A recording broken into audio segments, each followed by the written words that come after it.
Hello everyone, দেখো সকালে আজকে ঘুম থেকে উঠিয়ে মাকে ওষুধ খাই। আজকে ব্রেকফাস্টে দিয়েছি বাটার ব্রেড, সব সবজি দিয়ে একটা স্যুপ টাইপের করেছিলাম, আর শসা ডিম সেদ্ধ।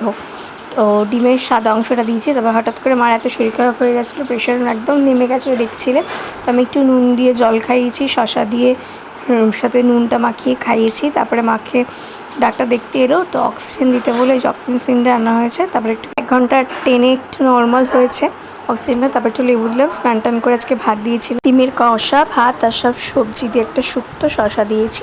আর সন্ধ্যাবেলা মার আগের দিন দেখলে ব্লাড টেস্ট হয়েছিল, সেই রিপোর্টগুলো নিয়ে গেছিলাম ডাক্তারের কাছে। তো ডাক্তার আবার মেডিসিন দিল। আর রাতেবেলা দিয়েছিলাম কাঁচকলার পরোটা, ধনে পাতার চাটনি আর সব সবজিদের একটু শুক্তো বানিয়েছিলাম, এটাই মাকে খাইয়ে দিলাম।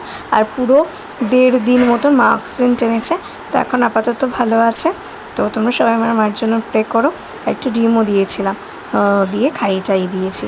সবাই আমার মায়ের জন্য প্রে করো। তো সবাই ভালো থেকে সুস্থ থেকো। আজকে ব্লগটা এইটুকুই, দেখা হচ্ছে নেক্সট একটা ব্লগে। সব ভালো থেকে সুস্থ থেকো। কিছু ভালো লাগলে লাইক করো, কমেন্ট করো, শেয়ার করো, চ্যানেলটা সাবস্ক্রাইব করো। যারা ফেসবুক ইনস্টা থেকে দেখছো তারা আমাকে ফলো করো। আজকের মতন টাটা।